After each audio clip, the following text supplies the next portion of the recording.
मथुरा के Govardhan railway station का प्रधानमंत्री नरेंद्र मोदी ने वर्चुअल उद्घाटन किया। गोवर्धन रेलवे स्टेशन में लगभग 16.34 करोड़ रुपए की लागत से स्टेशन गोवर्धन का कार्य पूर्ण हुआ है।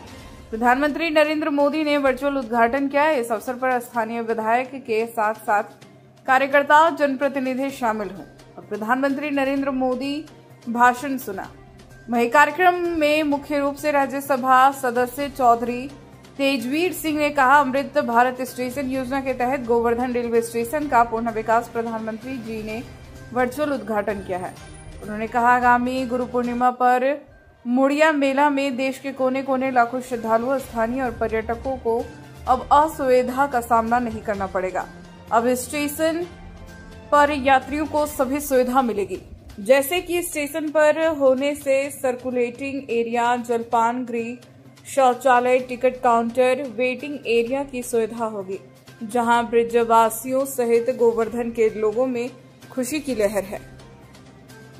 अमृत भारत योजना के तहत 103 रेलवे स्टेशनों का रेनोवेशन और उनका सर्वांगीण किस तरह से उन्हें विकसित किया जाए, वो प्रयास केंद्र सरकार के द्वारा हुआ और उसका प्रतिफल आज मिला देखने को। उत्तर प्रदेश में भी लगभग 157 रेलवे स्टेशनों का रेनोवेशन किया गया।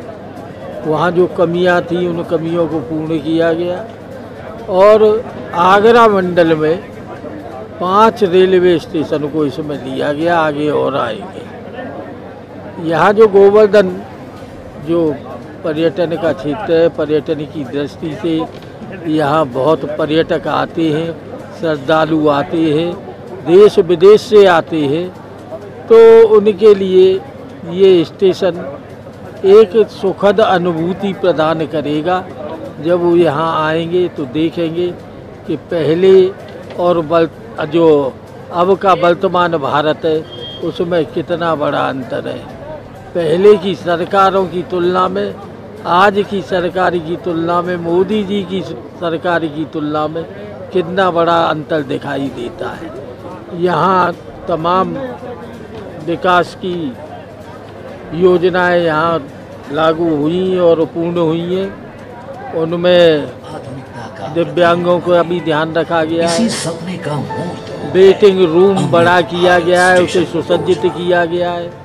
पार्किंग की व्यवस्था बहुत बड़ी की गई है। रेलवे का ब्रिज बना है और 2 प्लेटफार्म भी बने हैं। तो इससे ये जो हम कहते हैं कि ये अमृत काल है, मोदी जी ने इसे अमृत काल का नाम दिया क्योंकि आज़ादी के 75 वर्ष पूरे हुए। अमृत काल को अमृत काल में ही अमृत काल की तरह ही विकसित किया जा रहा है। मैं चाहे शिक्षा का क्षेत्र हो, चाहे स्वास्थ्य का क्षेत्र हो, और अभी अभी देश ने देख लिया, पूरे विश्व ने देख लिया कि रक्षा के क्षेत्र में मोदी सरकार ने जो काम किया है, जो पाकिस्तान को करारा जवाब दिया है, आतंकवाद की जड़ों को हिलाया है, वो सब